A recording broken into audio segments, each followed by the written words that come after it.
Assalamualaikum warahmatullahi wabarakatuh. Kami dari Manajemen 12 ingin mempresentasikan materi perubahan dan pengembangan organisasi. Saya Sindiana Berlian selaku moderator dan pembaca 1, Mahira Lutfiah sebagai pembaca 2, dan Ratu Eka Putri sebagai pembaca 3.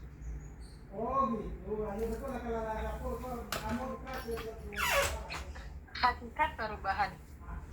Perubahan dapat berupa perubahan yang radikal, yaitu perubahan yang dapat merubah komponen sistem dalam organisasi, dan perubahan inkremental, yaitu perubahan yang terjadi terus-menerus dalam dampaknya kecil karena merupakan perubahan yang biasa dalam sebuah organisasi.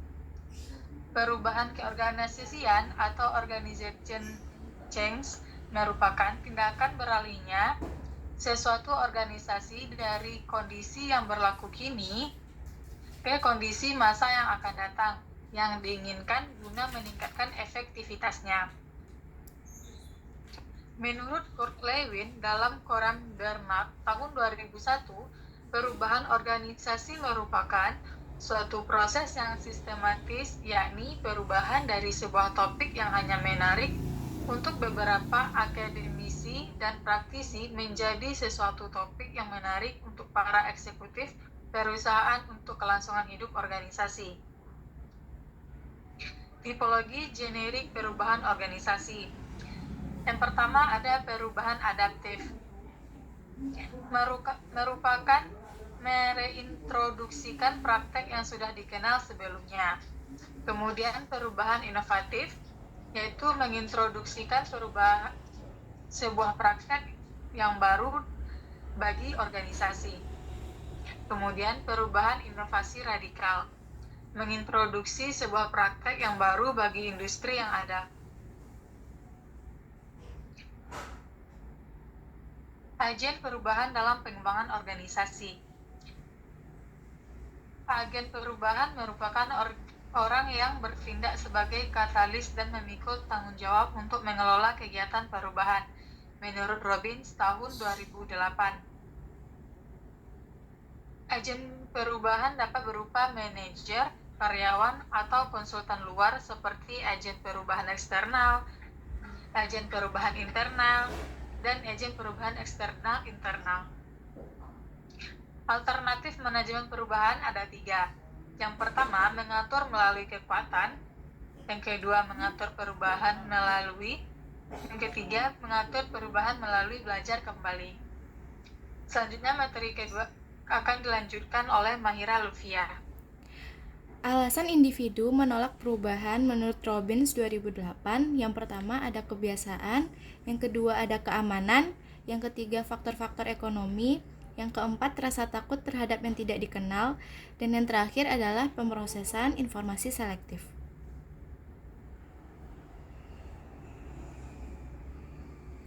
Sumber penolakan individu pada perubahan. Yang pertama, pemrosesan informasi yang selektif, yang kedua kebiasaan, yang ketiga ketakutan atas hal yang tidak diketahui, yang keempat faktor ekonomi, dan yang terakhir keamanan.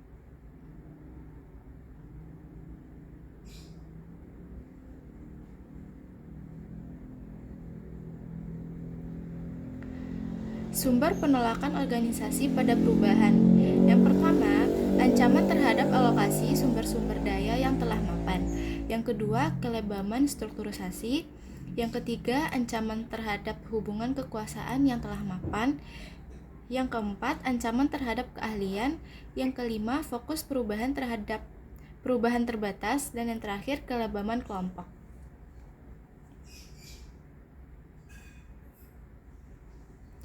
Jenis-jenis perubahan. Yang pertama, perubahan tidak terencana atau unplanned change.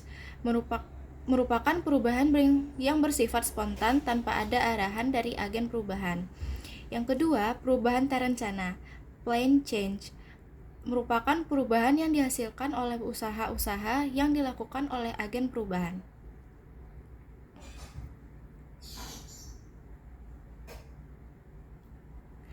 Tahapan perubahan menurut teori Kurt Lewin. Yang pertama, unfreezing.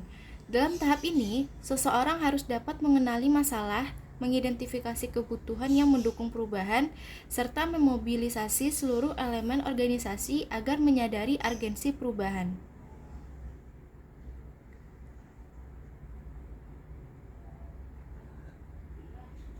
Yang kedua, changing.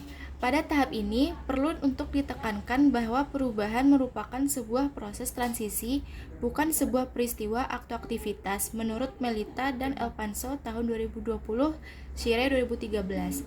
Changing merupakan gerakan yang dilakukan oleh individu sebagai reaksi terhadap proses perubahan. Pada tahapan ini, dibutuhkan keadaan yang telah unfreezing dan mulai berpindah ke cara hidup yang baru atau menurut Shire 2013. Yang terakhir, refreezing. Poin utama refreezing adalah pada kondisi tertentu, perilaku harus kongruen dengan keseluruhan lingkungan. Apabila tidak dilakukan, maka perubahan yang terjadi akan sulit untuk dikonfirmasi menurut Shane 1996. Perilaku kelompok pada fase ini biasanya telah stabil dan seimbang, serta fit untuk status quo baru. Hal ini biasanya akan diikuti dengan pengukuran atau evaluasi efektivitas dan efisiensi kerja atau kinerja dari masing-masing divisi sebagai konfirmasi organisasi telah ada pada fase refreezing menurut Hosan 2015. Selanjutnya akan dilanjutkan oleh Ratu Eka Putri.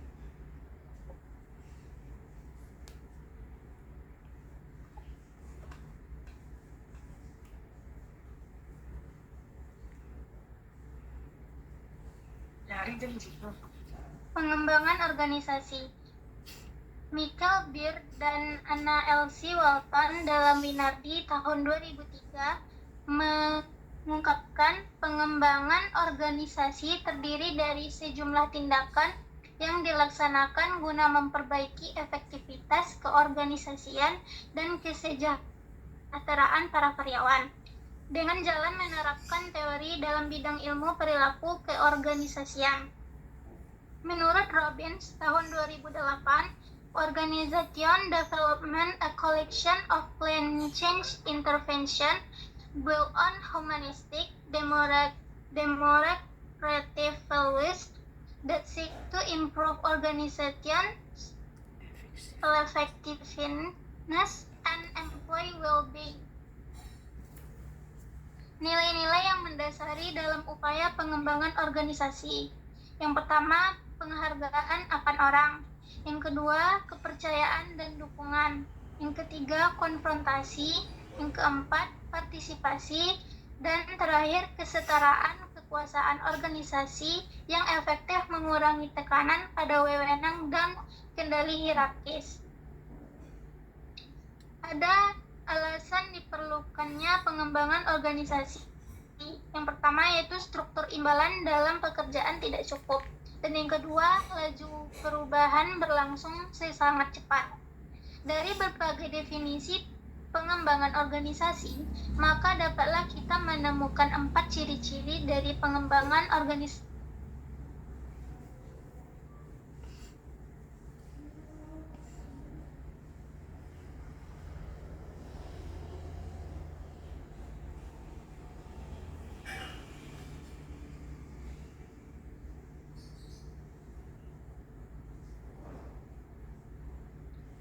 Pengembangan organisasi yang efektif itu perubahan yang berhubungan dengan lintas budaya atau cross-cultural concerns with organization development, dan perubahan yang berhubungan dengan etika atau ethical concerns with organization development. Baiklah, itulah hasil dari kelompok kami. Kurang lebihnya mohon maaf. Assalamualaikum warahmatullahi wabarakatuh.